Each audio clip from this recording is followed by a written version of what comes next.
இங்க ஒரு பொண்ணு நிறைய தூக்க மாத்திரை எடுத்து அதை பவுடர் ஆக்கிட்டு அவங்க அம்மாவுக்கு கொடுக்குற சாப்பாட்டுல கலக்க பாக்குறா. ஆனா இது கொடுத்ததுக்கு அப்புறம் அவங்க அம்மாவை பார்க்க முடியாத நினைச்சு அழுதுட்டு இருக்கா. அதுக்கப்புறம் அன்னைக்கு நைட்டே இவன் நினைச்ச மாதிரி அவங்க அம்மாவை இறந்து போயிடுறாங்க. ஆனா அவங்க போனதுக்கு அப்புறம் இவன் மேல சந்தேகப்பட்டு போலீஸ் இவளை விசாரிக்கிறாங்க. ஏன்னா அவங்க அம்மாவோட உடம்ப செக் பண்ணதுல நிறைய மாத்திரை சாப்பிட்டதா ரிப்போர்ட் வந்திருக்கு. சோ கடைசி நிமிஷம் இவன் மட்டும் தான் கூட இருந்திருக்கா. அதனால இவன் மேல சந்தேகப்பட்டு விசாரிக்கிறாங்க. ஆனா இவன் நான் அந்த விஷயத்தை செய்யவே இல்லைன்னு சொல்லிடுறா.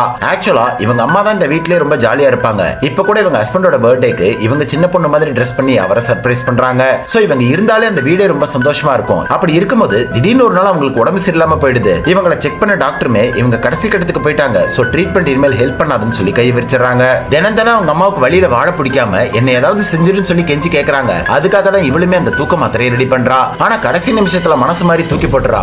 அதுக்கு முன்னாடி இந்த மேஜிக் ட்ரை பண்ணி பாருங்க. லைக் பண்ணி சப்ஸ்கிரைப் பண்ணி ஆட் தி சவுண்ட் கிளிக் பண்ணி ரீமிக்ஸ் கிளிக் பண்ணுங்க. அப்போ இந்த மேஜிக் உங்களுக்காக நடக்கும். இப்படி இருந்துமே அம்மா எப்படி இறந்து போனாங்கன்னு டவுட் வந்து அங்க இருக்கிற டஸ்ட்பினை செக் பண்ணும்போது தான் தெரியுது இவரோட அப்பா தான் அவங்க அம்மா படுற கஷ்டத்தை புரிஞ்சுக்கிட்டு அவங்களுக்கு ஹெல்ப் பண்ணிருக்காரு.